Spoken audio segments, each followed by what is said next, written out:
Hello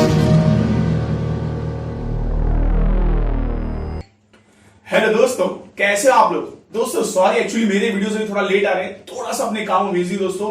तो बेटा आज मैं मेरा पहला वीडियो लॉन्च करने जा रहा हूं 11th क्लास के लिए। एक्चुअली मुझे बहुत सारे बच्चे बोले कि सर आप 11th का वीडियो क्यों नहीं बना रहे हो, आप 9 10 का बनाए, 8 का भी अपने वीडियो बना दिया, सर आप 11th का वीडियो क्यों नहीं बना रहे हो। तो दोस्तों टेंशन मत लो, अगर आप मेरे चैनल पे नए आए तो प्लीज मेरे चैनल को बेटा सब्सक्राइब करो और हाँ प्लीज बेल आइकॉन दबाना भूलना मत बेटा। तो चले बेटा टाइम वेस्ट ना करते हुए आज हम लोग 11th में साइंस का कुछ टॉपिक्स लेते हैं। सबसे पहला तो आपको बताना चाहता हूं बेटा 11th साइंस में हमारे मेजर सब्जेक्ट कौन से होते हैं। तो मेजर सब्जेक्ट्स होते हैं हमारे फिजिक्स, केमिस्ट्री, मैथ्स, बायोलॉजी, साथ में एक लैंग्वेज रहेगा आपको, 2 लैंग्वेज, इंग्लिश और साथ में हिंदी है। आपके हिसाब से आप चेंज कर सकते हो, आईटी वगैरह ले सकते हो, ये चीजें होती है। तो मेरा जो टॉपिक है फिजिक्स, मशीनरी चीजें या फिर बिल्डिंग सिविल लाइन के लिए आपको बहुत ज्यादा इंपॉर्टेंट होता है। केमिस्ट्री आपको पता है बहुत सारी केमिकल्स बनने के लिए या फिर दवाइयां वगैरह जो मेडिसिन वगैरह होते हैं वो सब के लिए केमिस्ट्री की हम पढ़ाई करते हैं। मैथ्स का आपको पता है कहां हम उसका यूज करते हैं डियर। अब हम स्टार्ट करेंगे बायोलॉजी के बारे में। मेरा जो सब्जेक्ट है डियर वो मैं आपको पढ़ाने वाला हूं बायोलॉजी। तो दोस्तों बायोलॉजी होता क्या है, सबसे पहला एक वर्ड याद रखना बेटा, जो बायोलॉजी ना बेटा ये 2 वर्ड से मिलकर बना है। पहला है बायोस और दूसरा है लोगोस। ये बायोस और लोगोस होता क्या है दोस्तों, याद रखना, बायोस का मतलब होता है लाइफ और लोगोस का मतलब होता है स्टडी। मतलब what is the definition of the biology, the study of a life. याद रखना दोस्तों, बायोस को हम लोग लाइफ या लिविंग भी कहते हैं। तो आप लोग ऐसा कह सकते हो, the study of life is called as a biology. ये हो गया पहला डेफिनेशन। आप दूसरा भी कह सकते हो, the study of a living और living organism is called as a biology. दोस्तों इसके अलावा एक और चीज है, एक बायोस मतलब एक बोलते ना जो लिविंग ऑर्गेनिज्म में चेंजेस होता है, इवोल्यूशन होता है, वो भी होता है। तो सुनिए, अगर हम लोग बायोलॉजी का तीसरा डेफिनेशन कहते हैं तो बायोलॉजी का तीसरा डेफिनेशन ये कहता है, the study of evolution of a living organism on the earth. मतलब अर्थ पे जो इवोल्यूशन होता है, जो भी अपडेशन होता है, जो भी चेंजेस होता है, किसमें, लिविंग ऑर्गेनिज्म में, जो स्टेप बाय स्टेप चेंजेस हो रहा है दोस्तों उसे हम इवोल्यूशन कहते हैं। याद रखना, जो स्टेप बाय स्टेप चेंजेस होता है और एक प्रॉपर टाइम के इंटरवल में उसे हम इवोल्यूशन कहते हैं। तो अभी बात की आपके 10th का आपने पढ़ा होगा इवोल्यूशन के बारे में, आपको फर्स्ट या सेकंड चैप्टर होगा डियर साइंस 2 का। तो स्टार्ट करेंगे दोस्तों, what is the meaning of biology. तो याद रखना बायोलॉजी डियर ये 2 वर्ड से मिलकर बना है। पहला होता है बायोस और दूसरा होता है logos. What is the meaning of dear BIOS, तो याद रखना बायोस का मतलब होता है लाइफ या लिविंग और लोगोस का मतलब होता है स्टडी। तो what is the definition of the biology, the study of life is called as a biology. या आप कह सकते हो the study of a living is called as a biology. या तीसरा डेफिनेशन भी है, the study of evolution of living organism, the study of evolution of living organism on the earth is called as a biology। दोस्तों बताना चाहता हूं कि biology के एक फादर माने जाते हैं जिनका नाम है अरिस्टोटल। मैं दोस्तों बताना चाहता हूं कि अरिस्टोटल का ही दूसरा नाम है हमारा अरस्तु। याद रखना दोस्तों, अरस्तु को ही अरिस्टोटल कहते हैं। वैसे दोस्तों बायोलॉजी के तो बहुत सारे मेन फील्ड है, बहुत सारे सब ग्रुप्स हैं, जैसे माइक्रोबायोलॉजी, बायोटेक्नोलॉजी, फॉरेंसिक, बहुत सारी चीजें होती है दोस्तों उसके अंदर। लेकिन बायोलॉजी को 2 कैटेगरी में डिवाइड किया गया है। पहला जो कैटेगरी हमारा है, पहला जो मेन ग्रुप है वो है बॉटनी और दूसरा है जूलॉजी। बॉटनी का मतलब हम लोग उसमें क्या पढ़ते हैं, तो याद रखना दोस्तों, बॉटनी हम लोग पढ़ते हैं प्लांट के बारे में। तो what is the definition of the botany, the study of a plant is called as a botany. और मैं बोलना चाहता दोस्तों, बॉटनी के फादर जो थे हमारे साइंटिस्ट थियोफ्रेस्टस। याद रखना नाम, थियोफ्रेस्टस को हम लोग फादर ऑफ अ बॉटनी कहते हैं। तो what is the meaning of, पहले बोलना है बायोलॉजी को 2 कैटेगरी में डिवाइड किया। मेन जो पहला है बॉटनी और दूसरा है जूलॉजी। दोस्तों the study of a plant is called as a botany and the father of a botany is Theophrastus. When I'm talking about the zoology, याद रखना दोस्तों, the study of an animal is called as a zoology। हम लोग animals के बारे में जिसमें ज्यादा पढ़ेंगे बेटा वो होगा जूलॉजी में। और जूलॉजी के फादर कौन है, हमारे सेम अरिस्टोटल जी हैं दोस्तों, याद रखना। तो अरिस्टोटल को ही फादर ऑफ जूलॉजी कहते हैं। दोस्तों अब हम लोग 11th में एसएससी बोर्ड में पहुंच गए हैं दोस्तों। तो पहला हमारा जो चैप्टर है वो है हमारा डाइवर्सिटी इन लिविंग ऑर्गेनिज्म, या हम कह सकते हैं लिविंग वर्ल्ड। सबसे पहले दुनिया को 2 चीजों में डिवाइड किया गया है, एक है लिविंग, एक है नॉन लिविंग दोस्तों। अब बहुत सारे लोगों के मन में क्वेश्चन आया कि सर लिविंग क्या होता है, नॉन लिविंग क्या होता है। आपने बचपन में पढ़ा होगा कि जो मूवमेंट करता है, जो ग्रोथ करता है, जो रिप्रोडक्शन करता है, जिसके अंदर बहुत सारी चीजें होती है, रिएक्शंस वगैरह होती है, वो लिविंग होता है। आपने ऐसा पढ़ा है, ठीक है, चलो क्या बात है। और नॉन लिविंग जो मूवमेंट नहीं करता, जिसको खाने की जरूरत नहीं होती है, वो नॉन लिविंग होता है। जो उसके अंदर बहुत सारे रिएक्शन नहीं होते, वो नॉन लिविंग होता है। सही बात है, अभी तक हमने ऐसा पढ़ा, लेकिन 11th में हम लोग कुछ ज्यादा ही डिटेल में पढ़ेंगे दोस्तों। और याद रखना दोस्तों, मैं थोड़ा सा, मेरा जो टॉपिक होगा वो एनसीईआरटी से रिलेटेड होगा। एनसीईआरटी बेस में कॉन्सेप्ट को क्लियर करूंगा। तो अभी लिविंग किसे कहते हैं वो मैं बताऊंगा, लेकिन अभी नहीं, कुछ समय के बाद, कुछ टाइम के बाद। लेकिन लिविंग थिंग का या लिविंग बीइंग का क्या कैरेक्टरिस्टिक होता है डियर, कोई फीचर्स होता है, मैं आपके सामने शेयर करना चाहता हूं। तो याद रखना, लिविंग बीइंग के कुछ फीचर्स होते हैं। पहला ग्रोथ, दूसरा रिप्रोडक्शन, तीसरा मेटाबॉलिज्म, चौथा सेलुलर ऑर्गेनाइजेशन, और पांचवा है डियर कॉन्शियसनेस। याद रखना दोस्तों, फीचर्स ऑफ लिविंग बीइंग या फीचर्स ऑफ लिविंग ऑर्गेनिज्म, पहला होता है रिप्रोडक्शन, सॉरी पहला था ग्रोथ, दूसरा था रिप्रोडक्शन, तीसरा था मेटाबॉलिज्म, चौथा था सेलुलर ऑर्गेनाइजेशन, और पांचवा था कॉन्शियसनेस। हम लोग एक एक के बारे में डिटेल में जाएंगे डियर, लेकिन एक छोटा सा रिवीजन मार दे रहा हूं आपको फटाक से, बाद में ग्रोथ कराऊंगा।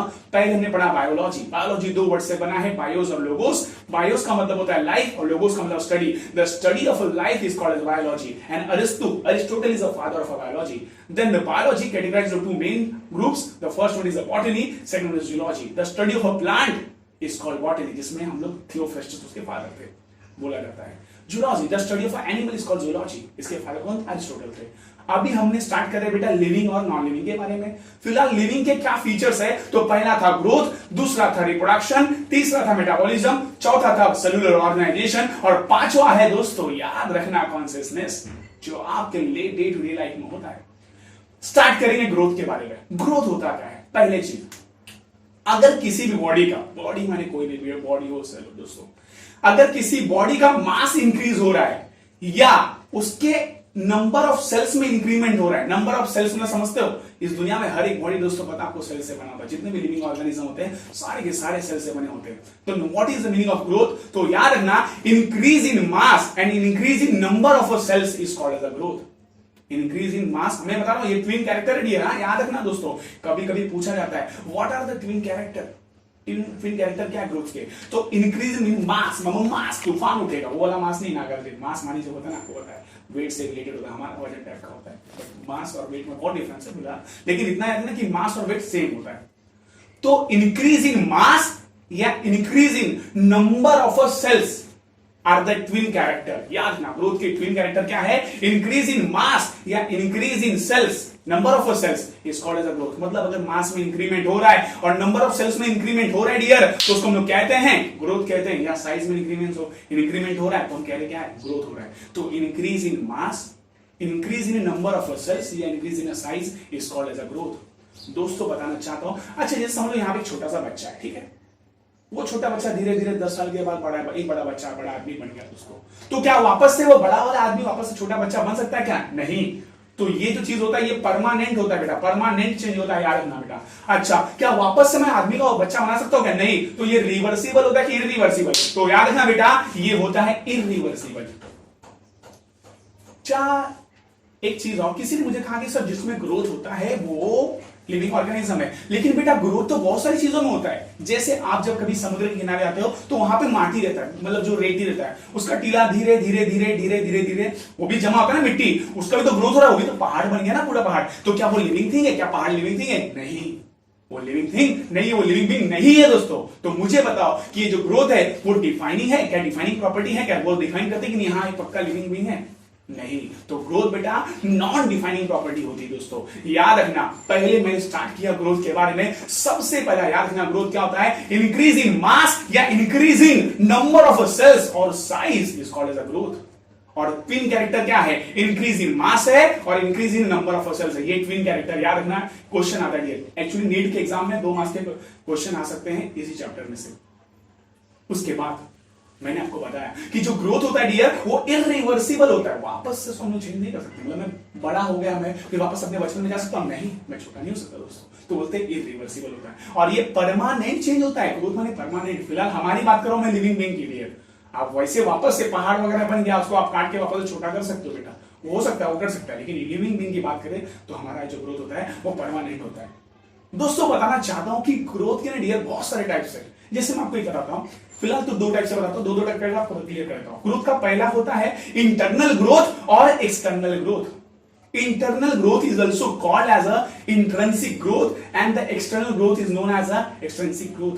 दोस्तों याद रखना, ग्रोथ के नॉर्मली फिलहाल दो टाइप होते हैं, इंटरनल ग्रोथ और एक्सटर्नल ग्रोथ। इंटरनल ग्रोथ को हम लोग इंट्रिंसिक ग्रोथ भी कहते हैं और एक्सटर्नल ग्रोथ को हम लोग एक्सट्रिंसिक ग्रोथ भी कहते हैं।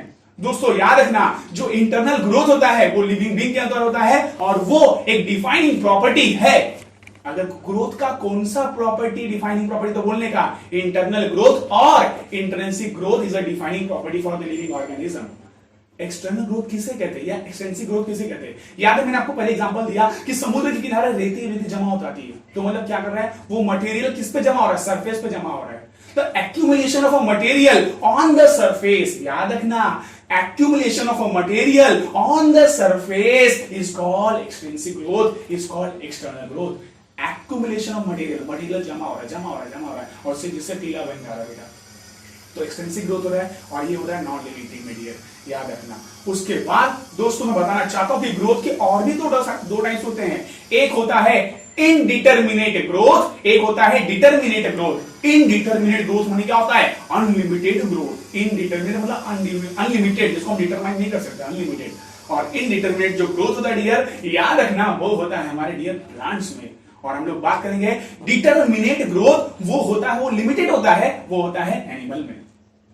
चलिए मैंने स्टार्ट किया growth, increase in mass, increase in number of cell is called growth. और ये क्या है, ट्विन कैरेक्टर है डियर, इंक्रीज इन साइज भी होता है। दोस्तों मैंने बाद में डिस्कस किया कि growth is a irreversible, growth is a permanent. मैंने आपको बताया कि ग्रोथ के नॉर्मली दो टाइप्स होते हैं, इंटरनल ग्रोथ और external growth. Internal growth is also known as a intrinsic growth and external growth is known as a extensive growth. Internal growth, intrinsic growth is a defining property for the living being. External growth क्या होता है, extrinsic growth accumulation of a material on the surface, accumulation of जमा होना, accumulation of a material on the surface is called as a intrinsic, extrinsic growth जो होता है non living thing में। बाद में आपको मैंने बताया एक होता है इनडिटर्मिनेट ग्रोथ, एक होता है डिटर्मिनेट ग्रोथ। इनडिटर्मिनेट ग्रोथ मतलब क्या, अनलिमिटेड ग्रोथ, जो किसमें होता है डियर, प्लांट में होता है। और डिटर्मिनेट ग्रोथ किसमें होता है डियर, वो होता है एनिमल्स में, लिमिटेड ग्रोथ।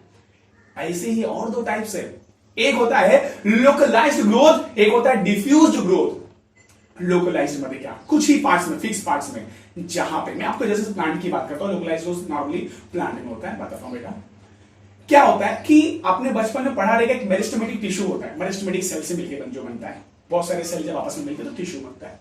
तो मेरिस्टेमेटिक सेल जहां जहां होगा, मेरिस्टेमेटिक टिश्यू जहां जहां होंगे वहां पे ग्रोथ होगा, मतलब एक लोकलाइज्ड तरीके से, लोकल तरीके से, तो इसको बोलते हैं लोकलाइज्ड ग्रोथ। तो याद रखना, लोकलाइज्ड ग्रोथ जो होता है बेटा प्लांट में होता है और बाकी किससे, मेरिस्टेमेटिक टिश्यू से होता है या मेरिस्टेमेटिक सेल से होता है। अब है गया डिफ्यूज ग्रोथ माने होता है बेटा वो एनिमल, मतलब वो हर एक पार्ट में होता है, हर एक पार्ट में, समझ रहे हो, तो वो होता है एनिमल्स के लिए। इसके अलावा बेटा मेरे को और दो टाइप्स के ग्रोथ याद आ रहे हैं, मैं सोच आपको नीट लेवल का पढ़ा दूं बेटा। तो ग्रोथ के एक और होता है, एक होता है सिंथेटिक, जिसको हम लोग बोल सकते हैं कंस्ट्रक्टिव ग्रोथ, और एक होता है डिस्ट्रक्टिव ग्रोथ। ग्रोथ के दो टाइप्स होते हैं, एक होता है कंस्ट्रक्टिव और दूसरा होता है डियर डिस्ट्रक्टिव। कंस्ट्रक्टिव माने क्या होता है, मिलना, मिलने से क्या होगा, साइज क्या होगा, इंक्रीमेंट। अगर इंक्रीमेंट होता है ग्रोथ में तो that is called as a constructive growth. अगर डिक्रीमेंट होता है, डिक्रीज होता है, साइज वगैरह या अगर अच्छा उसका जो साइज वगैरह कम हो रहा है, डिक्रीज हो रहा है ग्रोथ, तो उसको बोलते हैं डिस्ट्रक्टिव ग्रोथ। एक होता है कंस्ट्रक्टिव, डिस्ट्रक्टिव। वापस से इंटरनल इंट्रिंसिक था, एक्सटर्नल एक्सटेंसिव था। बाद में मैंने आपको बताया इनडिटर्मिनेट, डिटर्मिनेट ग्रोथ क्या बताया, बाद में आपको बताया लोकलाइज्ड और डिफ्यूज्ड बताया बेटा। अब मैंने स्टार्ट किया था बेटा आपको कंस्ट्रक्टिव और डिस्ट्रक्टिव ग्रोथ के बारे में। कंस्ट्रक्टिव माने जिसमें साइज इंक्रीमेंट होती है और डिस्ट्रक्टिव जिसमें साइज डिक्रीमेंट होती है। तो दोस्तों आज हमने क्या पढ़ा, आज हमने पढ़ा कि बायोलॉजी क्या होता है।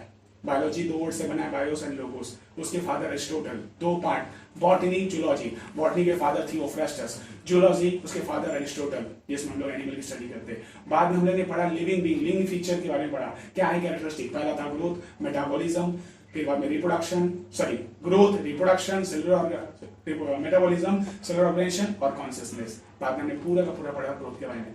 प्लीज दोस्तों मैं आपके लिए बहुत ज्यादा हार्ड वर्क कर रहा हूं, प्लीज मेरे चैनल को बेटा लाइक करो, शेयर करो, सब्सक्राइब करो प्लीज दोस्तों, जरा चैनल को वायरल करो यार। किसी की हेल्प हो जाएगी। और मैं वीडियोस अभी 11 के में डालने वाला, तब तक के लिए दोस्तों थैंक यू, जय हिंद।